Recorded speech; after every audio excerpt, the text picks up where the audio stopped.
So let me ask you, do you want to see men's butts in yoga pants? Um, I I like big butts, and I cannot lie.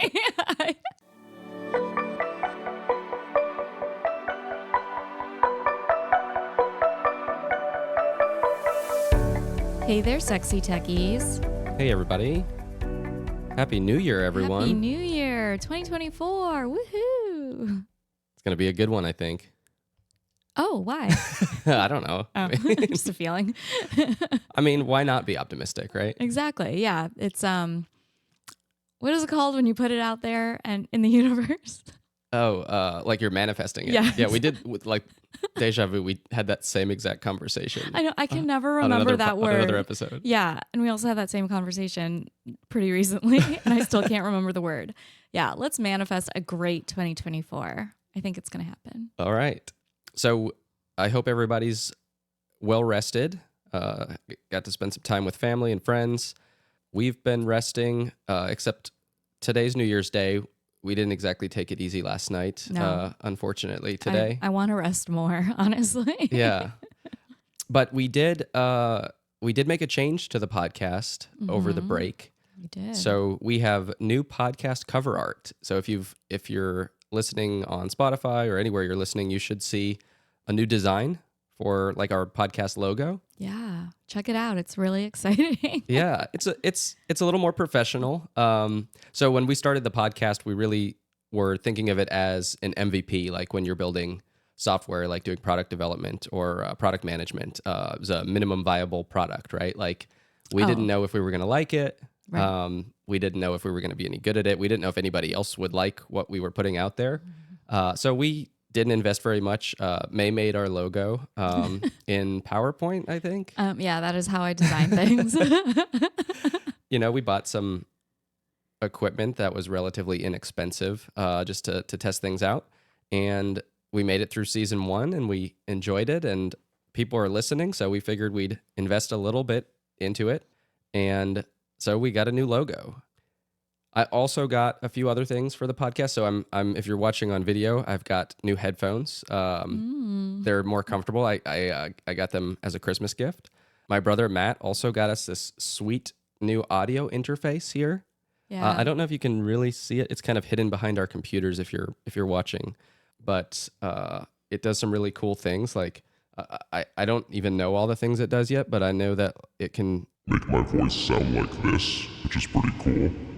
Kind of creepy, but okay. Yeah, I can do some crazy stuff. And I think the quality is much better than what we were working with before. But on the first segment today, I wanted to talk about our new podcast art, but more specifically, I want to talk about how we got it created. Yes, not on PowerPoint this time. Not in PowerPoint. We had a professional designer do it on a site called Fiverr, which many of you may be familiar with. It's one of the largest freelance marketplaces out there.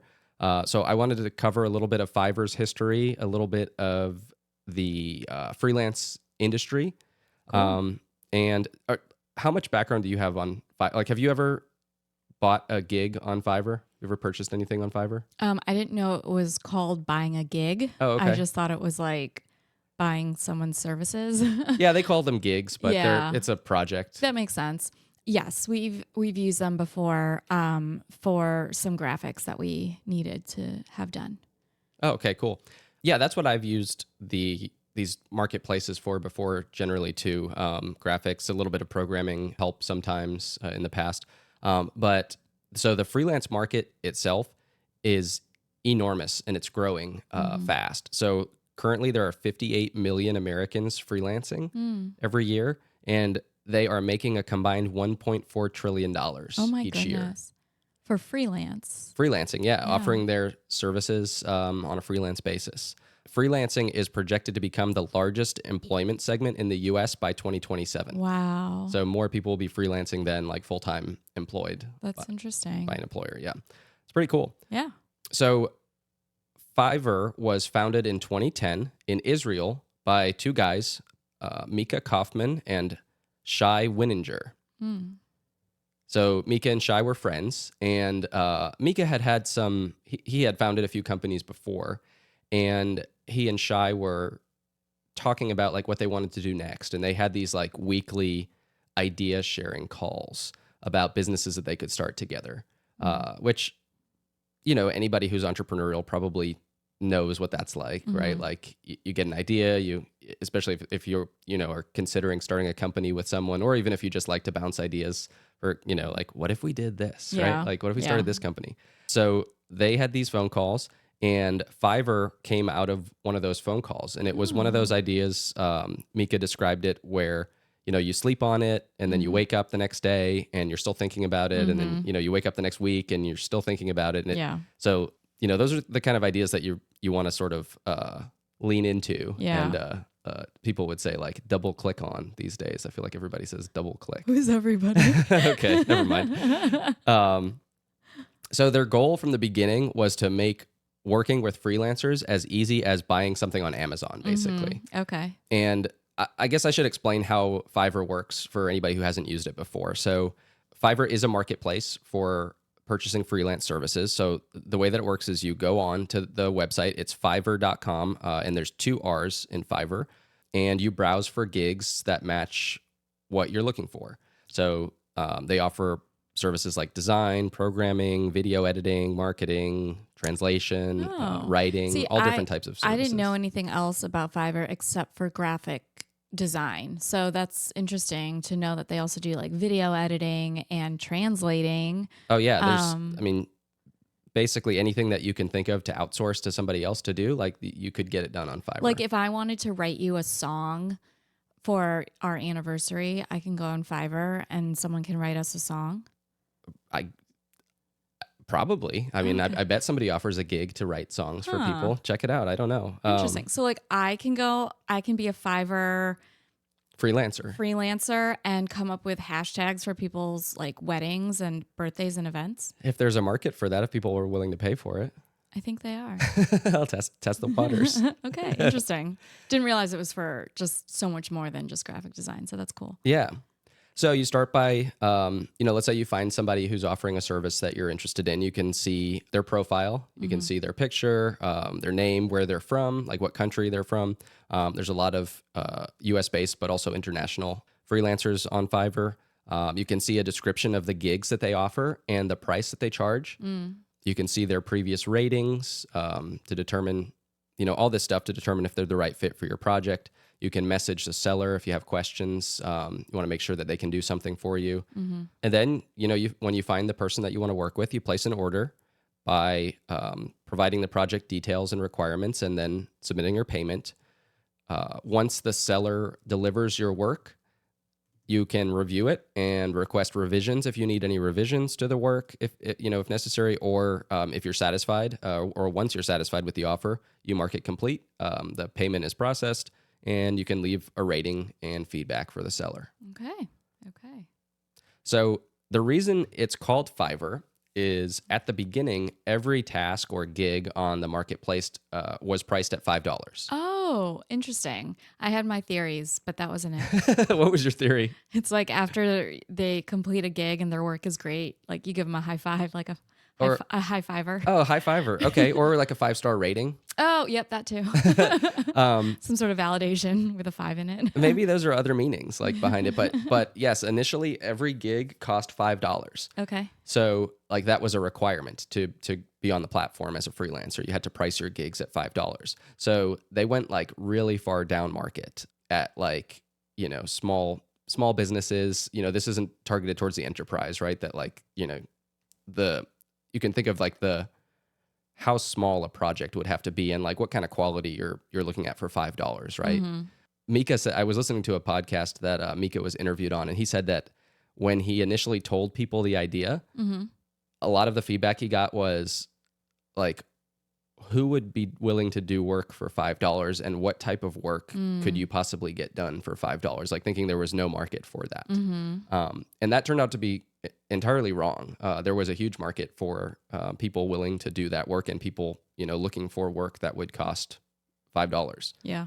And, I think just in terms of coming up with ideas, that tells us that like people aren't very good judges of what's a good idea. If you have an idea for something and you're passionate about it and, you've slept on it and like you really want to go for it, like don't let somebody else telling you that they don't think it's a good idea stop you from trying. Cause like you're not going to figure it out. You're not going to learn whether it's a good idea just by asking someone if they think it's a good idea. You need to get people actually using the thing that you want to make. Right. You can't have a fear of failure. Right. Just from what you hear, you actually have to fail. Yeah. Well, and it depends on like the people giving you feedback and like the substance behind their feedback too. Mm-hmm. Like if they just don't get it. Right. I mean, humans are bad at determining, what kinds of behaviors other people, might have. It's just a guess. Right. Right. Unless you're like a data expert and you've kind of garnered all the information. If you've tried to start this, if you've tried to do this exact idea before and failed and have all these reasons why it wouldn't work and they're good ones. Right. There you go then. So to learn more about the market and the problems, I thought this was cool. So Mika tried, and this is something that, a lot of successful founders do. He tried hiring freelancers through the traditional route. So like he talked to friends, he got recommendations for freelancers. Mm-hmm. He met with people in coffee shops, these freelancers, and they had back and forth conversations, exchanged proposals and feedback. And he said on average it took about 30 days to hire a freelancer. Okay. Just some of the problems that he noticed in the space. Pricing was an issue in the whole proposal and pricing and transparency around pricing. Payments, you needed to somehow pay the freelancer that you were working with. Mm-hmm. If you found them, not through a platform, you had to get them to sign a contract, maybe an NDA, exchange files, maybe, you're emailing files back and forth. Mm-hmm. What happens if you're unhappy with the result? It was just very complex and time consuming. And not to say that Fiverr was the first platform, the first marketplace for freelancers. There was another marketplace. I think Elance was one of, if not the first freelance marketplace. Elance is now Upwork. I've heard of Upwork. Yeah, Elance and I think Odesk merged at some point in the 2010s, and then they rebranded as Upwork at some point. So their goal with Fiverr was to remove as much of that friction as possible and increase the efficiency in what they saw as like this enormous market with huge potential. And the vision really was to make it feel more like an e-commerce website than a labor marketplace. Yeah.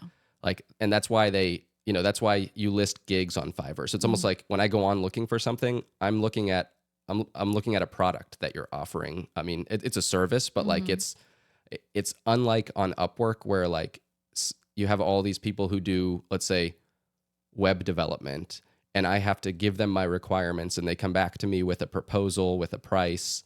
On Upwork, it's more smaller projects. They've gotten into some bigger projects now, but they're listed as gigs with a specific price.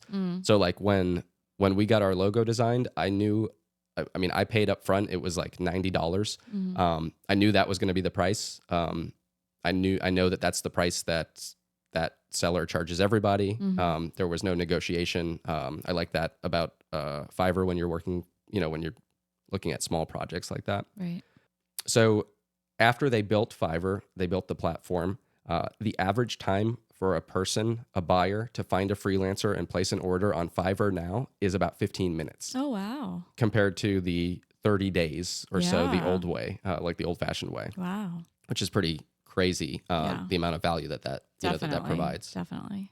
And they really did want to like reduce as much of that friction as possible. So they built everything into Fiverr that they could so that you don't have to leave Fiverr to do any of that stuff. Smart.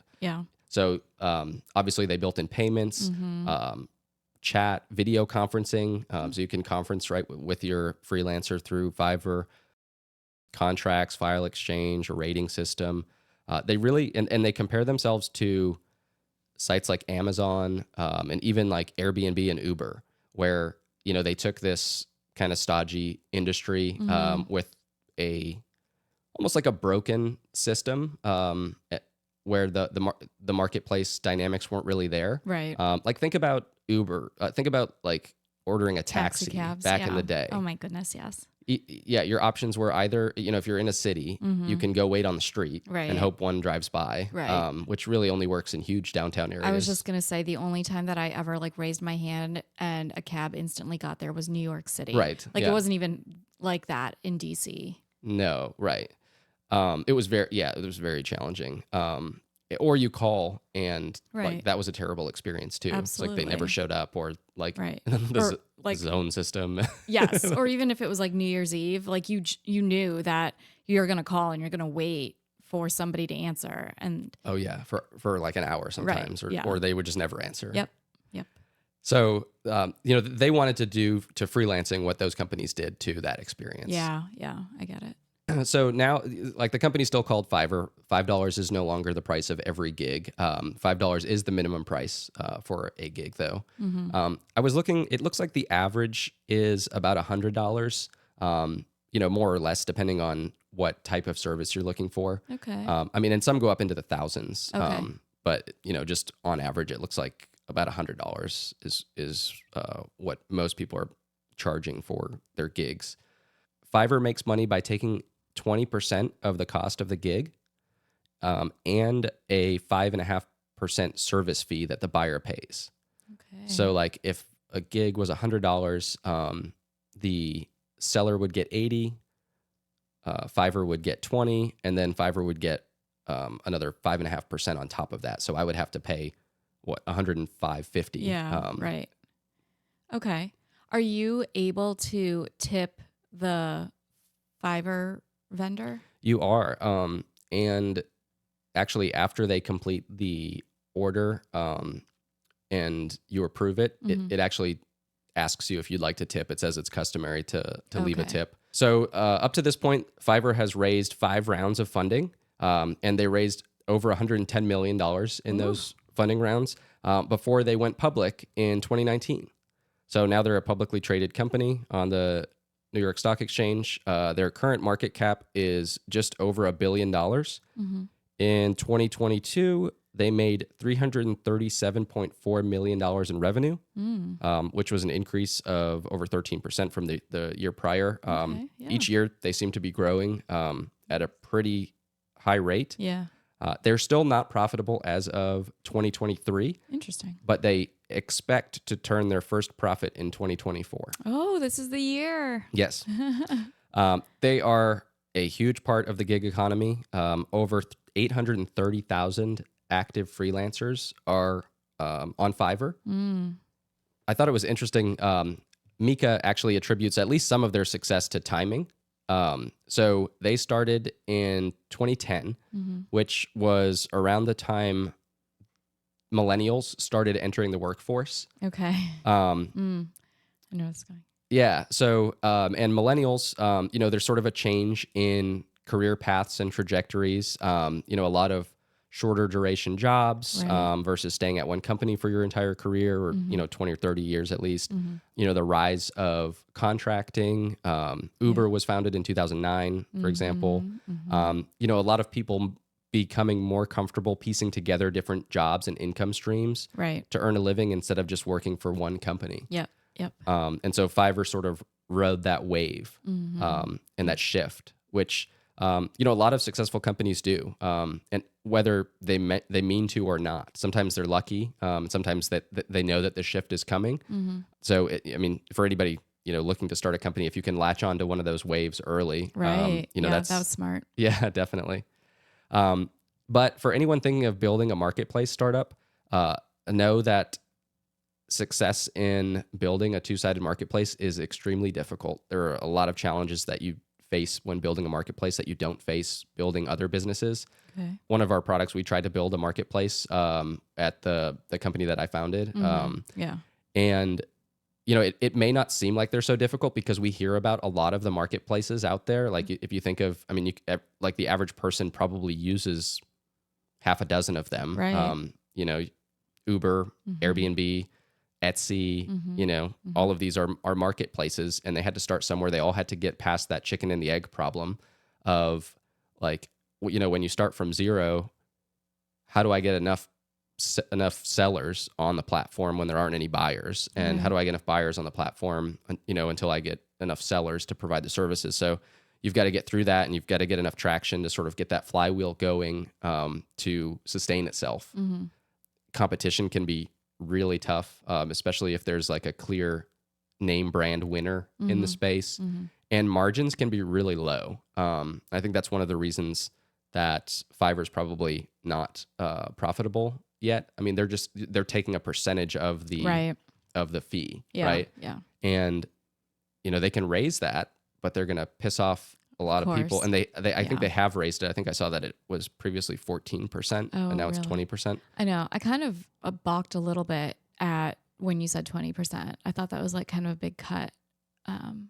Yeah, I think it's fairly standard, though. I see a lot of marketplaces take. I don't know what Uber takes, but I wouldn't be surprised if it's somewhere around there. Right. But I know it's something that like people always complain about. Oh yeah, I mean, as being part of that marketplace. Sure. So I've used Fiverr a few times now, and my thoughts on it personally. I enjoy using Fiverr. I've actually never had a bad experience using Fiverr. Mm-hmm. I've only used it for small projects. I think probably $100 is probably the max that I've paid somebody for anything on Fiverr. Like I said, I like that the price for the gig is already set. You can see past examples of the exact work that you're looking to have done. Yeah. So like the person that I hired, he had a gig for, it wasn't just he's a designer. It was, I'm a designer and here's a gig for creating your podcast cover art. And he showed, dozens of samples of cover art that he created. Yeah. Yeah. I know that you really like that because when we had to go back and do different iterations for things, I had like a vision in my mind, but I couldn't really explain it because that's just who I am. I have this like, I'm big picture, but then when it comes to like, what's the detail you're talking about, it was hard for me to like extrapolate. But then you're like, here's his portfolio. Look through it. What font exactly did you have in mind? And I was able to kind of see like what was similar to what I wanted in my head. Yeah, no, I think that's true. And that's a good point. It leads me into my next portion is sort of like advice for, having success on sites like Fiverr. Mm-hmm. You really need to know what you're looking for going into it. You can't expect the same sort of like consultative approach you'd get if you partnered with an agency where you're going to like sit down and like talk about your concept and get some constructive feedback and like bounce ideas off of each other. Ooh. Like you really need to know what you want. And like think about, so we went in, our first concept that we had for our cover art, what was your reaction when you saw the design that came back? I didn't think it was good. Yeah. I'm trying to remember what it was because there were a couple iterations that we got. What did I say about it? Well, so originally we were going to have like more of our bodies in the cover art, and I think it ended up being a mix of like, it was a difficult concept to execute well. I think it may have been beyond the skill of the designer that we chose, but also I think it, in hindsight, it probably just wasn't a great idea. Right. Yeah, I agree. And, if you worked with an agency, they would probably tell you that ahead of time. They would have been like, I don't think that's a good idea. Let's try this instead. Or, we had to kind of figure that out on our own. Yes. Which is interesting for, it's because every time, we talk about these like new companies or these like startups, I always think about like my personality type and if I would, succeed in, these things and these concepts, and just knowing my personality type and what a collaborative person I am, I kind of need that like consultation process. Yeah. Because I have these ideas, but then I need a little bit of validation to like, is that something that you can do? Or, are you following along with what I'm saying? Basically. Yeah. And so another piece of advice that I have is like send a message to the person that you're thinking of working with or a couple of people and tell them your idea and this is before you place the order and ask them if they could do something like that, and I did that, and he said yes, I think it's a great idea, like, but I mean he just wants you to buy the thing, right? So but you can get an idea of their responsiveness, their communication skills, if you only speak English, whether they know English well, that sort of stuff, because you're going to be you're going to be working with this person. the more you put into it up front, I think the happier you'll be with the outcome. Yeah. Um, Yeah. and this whole process took like 2 days. So it was incredibly fast from the time I Yeah. placed the order to like, I think we got like 4 revisions. And then, it was 2 days later we were done and we had, the files. So I don't own any stock in Fiverr. Like I'm not selling Fiverr, but like, I think, especially as a founder, resources like Fiverr are great. Yeah. Because you don't need to do everything yourself. You should try and do as much as you can yourself at the beginning, but like you can also burn yourself out. Absolutely. Yeah. And when you can hire somebody for pretty cheap to do Right. things that you may not be good at yourself, Yeah. Why not? Right. Yeah. If you would have asked me to redo our logo, I think I would have been mad. So. Okay, everyone, you're probably wondering why podcasters are always like, hit the subscribe button, means a lot. We'd really appreciate it. So if you don't know, more subscribers means more listeners to the podcast. Each episode, it's more likely that you're going to download a future episode. Also in the charts, that helps a podcast to grow, to get more listeners, to be presented in front of a larger audience. Only about half or even less than half of the people who listen to the podcast each week are subscribed. So hit that subscribe button or that follow button. It will help the podcast to get more attention. It will help make sure that we keep giving it the attention that it needs to create a quality podcast that you all will hopefully continue to love. So hit that button. That's all we'll ask. Okay, so it's the new year, and what's exciting about a new year is that there is a possibility of so many new trends that can come about in 2024 that either have kind of started creeping their way like to the forefront of people's minds, or maybe they'll just explode all of a sudden because of things that are happening in 2024. So one of the things that I wanted to talk about were just some of the big trends that we are probably going to be seeing in 2024 based on, experts who are kind of like looking at the data and, seeing like spikes in numbers and usage and things like that. And maybe it could even help any of our listeners that are thinking of, starting a startup or starting a business, that maybe they can be in one of these fields that we talk Yeah, about. that's where my mind was going. Yeah.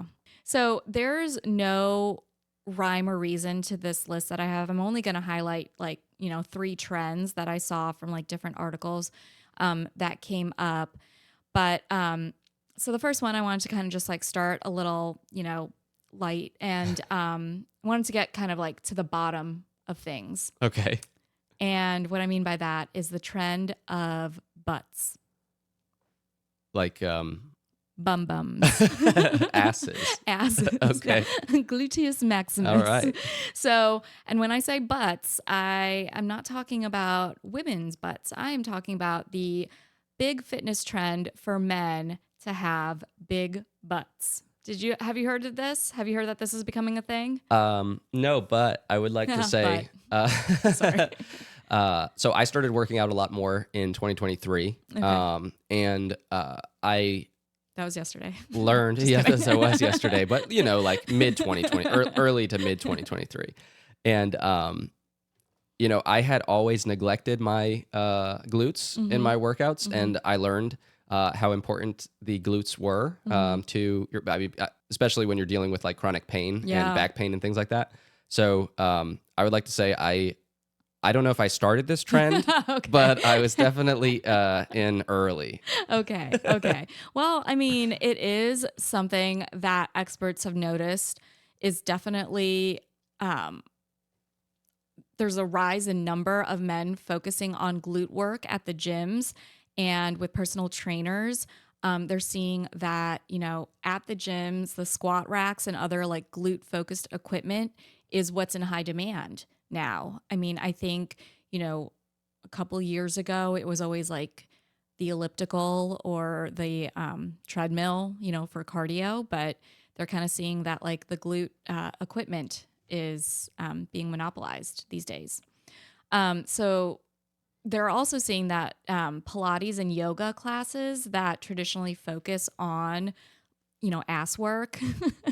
That's not the That's a technical term, ass work have been increasingly popular and with men. yeah, sorry, with men Okay. specifically. And Equinox Gym, they added a workout class called Best Butt Ever. And it's more popular among men over the last 16 months. Wow. And so, kind of like to your point, I think that men are seeing that the gluteus maximus, which is, the largest muscle, I think, in your ass, your largest ass muscle, it's actually the largest and most powerful muscle in the whole human body. I don't know if this is true, but like, I feel like people say they can like crush cans with their ass. I'm sure maybe they could. Oh, wow. Some people can. I don't know.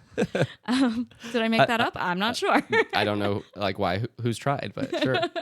But so like, very developed glutes can improve your functionality, making you stronger, run faster, just make you just more athletic, jumping higher, improving acceleration. And then building strong glutes, like what you said, has significant benefits for your posture, and it stabilizes your pelvis and helps protect your lower back. So if you're having any lower back pain, which a lot of men do because of like, I don't know, heavy lifting that they do or like bending and lifting improperly. Or just sitting all day and No, not, that too. not exercising enough. Yeah, on the other side of the spectrum. Maybe you should consider, working out your glutes. Weak glutes could lead to serious injuries and pain throughout the body, like what you said. So it is definitely something to focus on and look at. But not only are men, there's a trend of men working out, their butts, but there's also a trend that clothing companies are seeing where men are like updating their wardrobes to accentuate their rear area. So do you know the clothing company Rhone, Rhone? I've heard of it. Yeah. So they're like men's fitness clothing brand. And their sales of their slim commuter pants jumped 55%. And their commuter pants are known to kind of like be flattering around the buttockle area. Okay. How many different ways can we say? This is fun. And the skinny version increased 33%. So they're seeing like a huge increase in sales, not just in men wanting to create a good butt, but also having the optics of having a great butt. And people are saying it's because when you have a nice looking ass, people know that you are fit. Like if you have really great abs, you can still hide that even if you don't have good abs. But if you don't have a good butt, you can't hide that. Like people know if you have a good butt or not. True or false? With all the butts you've seen, I know you have. Yeah, I mean, I think it's generally harder to tell on men just because their clothes are not as form fitting. But yeah, and that was one of the things I was thinking of is like, are the fashion trends leading men in this way because men's clothing is becoming, men's clothes are becoming tighter. Yeah. And so you are, something that maybe you used to be able to hide is more visible now. Maybe. I do know that I know you would love to think that you started the butt trend, the workout butt trend. No, but I'm just sharing facts. But I do know that like I want to say like 2021 or something, there was a TikTok challenge called the Cake Check Challenge. Oh. And that's where, a person would like lay down on their tummy at the gym and somebody pushes a barbell over their legs from behind. So it kind of rolls towards their ass. And they see if the bar rolls just like upwards and like bounces off your ass or if it just like glides right over your glutes. And okay. That, I don't know, that made people want to have a bigger butt. Yeah. If they didn't pass that challenge or something. So anyway, so I just figured I'd highlight that because there's a lot of opportunities for, businesses and startups to capitalize on this trend. I was just kind of thinking like workout apps and programs, that can help develop exercises for the glute area. Yeah, the peach.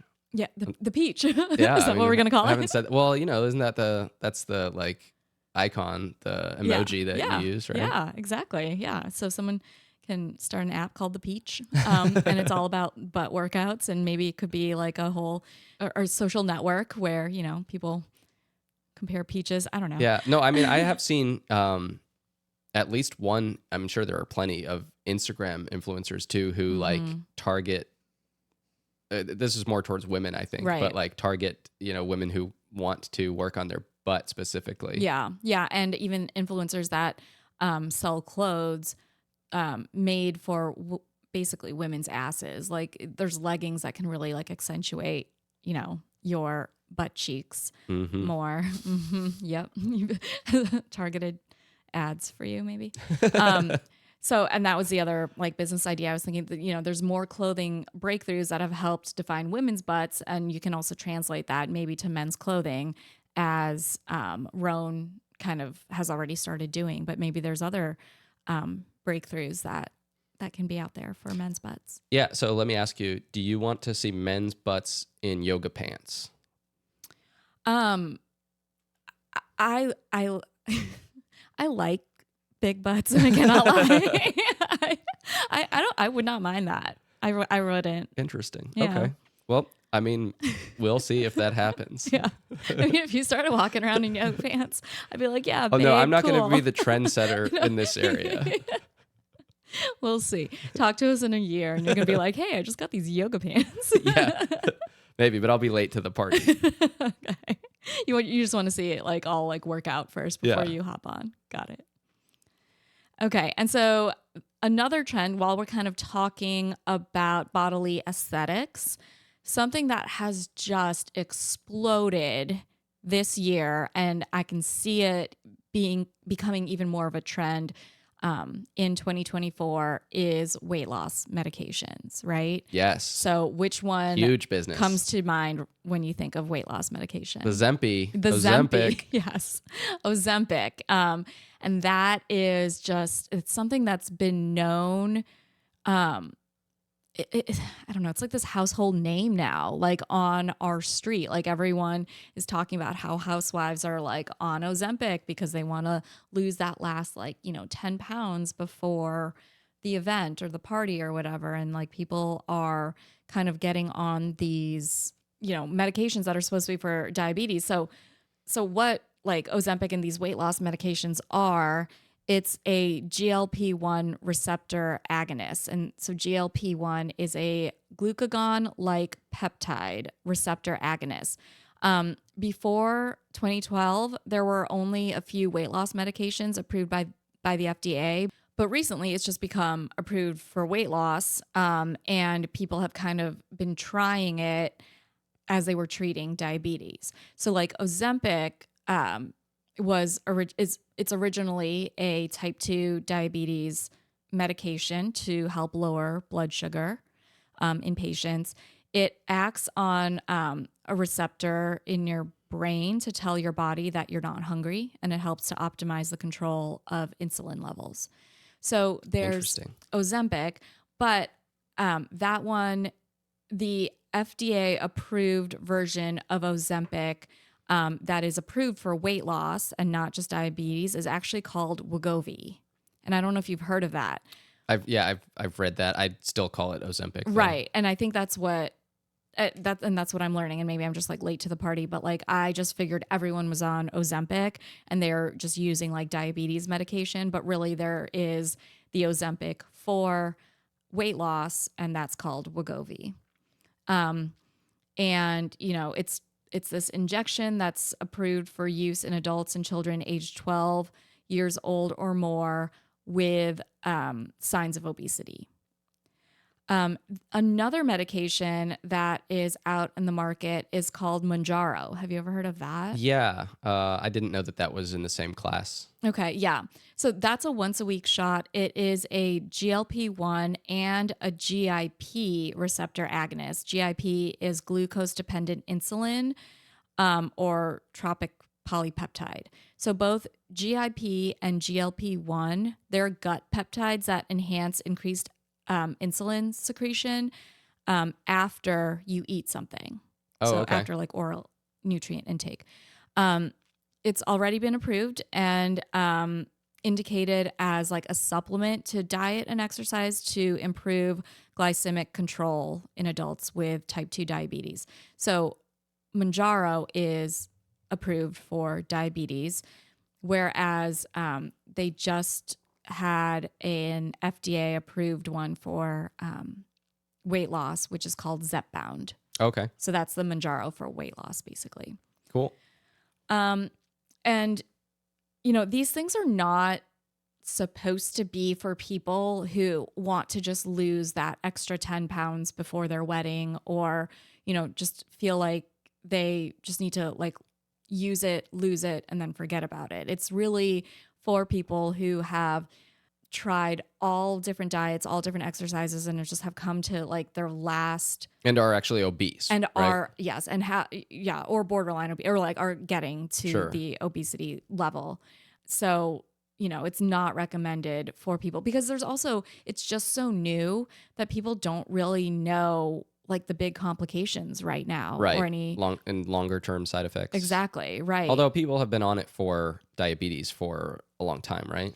Right. Yes. But they have the markers for, you know, what it's supposed to treat. Like, you know, some people who are type 2 diabetic are also struggling with obesity. So, Right. You know, that tracks, that makes sense. But it's for the people who aren't anywhere close to being obese that just want to shed some pounds. Like, is this safe for them? Doctors aren't really sure that they can like say definitively yes or no. Yeah. And it looks like Ozempic was approved in 2017 by the FDA for treating type 2 diabetes. So it's not that long. Like they don't have that much history on it. Right. I mean, what in terms of like long-term effects, they do know that like it's caused thyroid cancer in the, you know, test rats that they have. Oh, okay. And the longer you stay on it unnecessarily, the higher the complications. So it's better to only be on it for a shorter period of time, but there's still short-term effects that people have seen, like nausea, constipation, hair loss. There's rumors that there have been like, you know, cases of like blockages or deaths, but one of the podcasts that I heard where they were interviewing a doctor in Beverly Hills who like, you know, 70% of the people in Beverly Hills are basically on Ozempic or a certain kind of GLP-1. He says that he's never seen like a blockage or a death from it. The biggest like backlash from this, and so like Oprah recently came out and said that, you know, she is on Wegovy and she's lost so much weight and she feels really good because she's been struggling with like, you know, her weight fluctuation throughout the years. And she was hesitant about like coming out and saying it because there was such a stigma around people who were taking Ozempic and didn't have diabetes or didn't need it. But that was also because of the fact that there were shortages in Ozempic for people with diabetes who actually needed it. But now that's not the case anymore. There's not that shortage. And it's not like you're taking away from somebody who's diabetic because you need it for weight loss. Also. Exactly. Right. Yeah, I mean, I've heard it called a miracle drug, these GLP-1s. It's probably the most effective weight loss treatment that's ever been developed. Yeah. I think as long as it's safe, you know, it's clearly effective for a large majority of people who use it. Yeah. I think one thing that like people, like a misconception of Ozempic is that, you know, it will get rid of your problem areas, where that's not what the drug does. Like it doesn't, you know, see that you have a really nice ass, but you want to get rid of your bye-bye arm, and it just gets rid of your bye-bye arm. Like it's gonna get rid. I don't know what that's called. Like, but that's, you know, and so a lot of people like one of the side effects that they were saying that like they would have is like Ozempic butt or Zempi face, where it's like just like a saggy butt or like a saggy face. Obviously that happens more with people who are, very heavy in the first place and like older with like less skin elasticity. Uh-huh. And so, when they lose that dramatic weight, it sags a little bit. But one thing that people don't realize is that the weight is they're losing muscle mass Right. primarily. It's not necessarily fat loss. So for people who kind of want to get cut and get toned, this is not the medication that you want because it's just going to kind of like deplete you of your muscle mass. And this is because you're not going to be hungry, right? Hungry, so you're not going to eat enough nutrients. Right. Yes. And the so protein you can't that build. you need. Yeah. So I mean, you're probably losing both, right? Yeah. Yeah. But like what people don't really understand is that like you're not going to have that like toned ass. So like for this, big butt trend for men, Yeah. Ozempic's not going to help you most likely. You're going to have Zempi butt and not a big butt. Okay. And then the last trend that I was going to focus on is generative AI, artificial intelligence. So that's obviously something that's people have talked about and has like always kind of like been in the works. Like Google's already embedding the new AI into their, free service. Yeah. I mean, AI exploded in 2023. Yeah. So it was definitely a trend already going into 2023. But so you're saying, I mean, I think this is definitely true, but it's going to intensify in 2024. Yes, but we don't really know how. And I think that's where like the question is like, where can you go with generative AI? Do people call it Gen AI? I don't think so. Okay, well, I'm going to coin that term. But like what are people going to do with generative AI to, make sure that it's going to be something successful and it's not just like these like slow systems that are still like producing like weird erratic results. Right. What are the applications for it? And where is it going long term? Right. Like where will it be actually useful? Yeah. And how are people going to use it to actually make work more productive and not necessarily, because that's the promise. Yes, but not necessarily taking away work or jobs from people, right? It's just to like supplement what people are already doing to make things easier.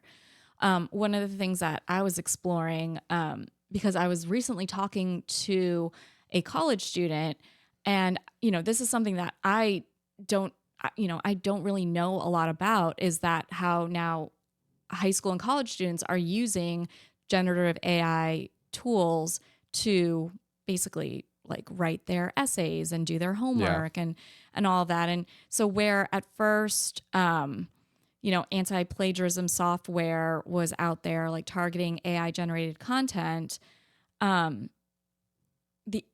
schools and like the education system, they're seeing though that maybe there's a way to promote using AI because it's going to be out there in real life. And like, you kind of have to understand how to use it in the workforce. So maybe there's like some way to encourage people to use AI, but not, to do their homework for them or something like that. Right. Yeah. Like, I mean, it is a tool. It's like when the calculator was introduced, right? Like everybody had a calculator. It's like, well, this tool's at your disposal now. But I think the difference is AI, like you still want to challenge your students to think independently. Right. To use a calculator, you still have to think. You have to, like, what is the system you need to type in order for it to make sense? Right. Exactly. Yeah. But like, if you can just like ask ChatGPT to write a paper for you and give it the, give it the assignment and it'll do it for you. Mm-hmm. I think right now it's not good enough to do that and pass. Well, no, I mean, it can pass, but like, I think there's a lot of signs that like, if you just turned in what ChatGPT gave you, like they will probably know. Right. So you still have to modify it and make it your own. Which some professors are saying isn't actually a bad thing, Right. because it's allowing you to still read it and you're learning from what you read. It's kind of like a, poor man's research, but like you're still gaining knowledge from what ChatGPT puts out. Yeah. And being able to edit it, like you're still utilizing editing skills. And I don't know. But if every student did the same thing, Right. Yeah. all with the same software, are you going to get, let's say there's 30 kids in the class, you're going to get 30 assignments that are all generally the same. I don't know. I mean, if it's an opinion piece or something, and the AI software like knows you and who you are, and I don't know. I just feel like it's a really interesting thing that's happening, and it's not necessarily like a scary thing or like a bad thing just because it's different from what we are used to in terms of like education and school. Yeah. Universities are going to have to adapt. Right. They already are, working on it. Yeah. There will be new guidelines, I'm sure. Yeah. Yeah. So I'm excited to see where that goes, but that's definitely going to continue growing in 2024. So those are the 3 trends that I wanted to highlight. Yeah. And I think for AI specifically, like there was so much investment. There has been so much investment in AI startups over the last year or so, year or two. We're probably also going to see a lot of those startups fail because, they couldn't find an application for their software, or they couldn't, who's the buyer, for their software. Right. Just with the number of startups that were funded, probably 90% of them are going to fail just because that's what happens. But like, that doesn't mean that AI as a technology is failing. Right. Yeah. We'll just have to see where it goes. Yeah. All right, Tony, are you ready to hear who our very first Hot Mom of the Week of 2024 is? Yes. I'm on the edge of my seat. I know, I'm sure you are. So without further ado, it's time for our Hot Mom of the Week. Yeah, whoa, last time I checked, I'm still hot, real hot. Okay, so since we did a spotlight on Fiverr, I thought that we could highlight maybe a creative and trending graphic designer as our Hot cool. Mom of the Week. So her name is Jessica Hische, and it's at Jessica Hische, JESSICAHISCHE. Okay. And she is an American lettering artist, illustrator, author, and type designer. So she makes fonts. I love different fonts. Cool. Yeah, me too. Especially like as a web developer, you're always looking for a cool font to use. Yeah. So she was one of the first of a new generation of letterers.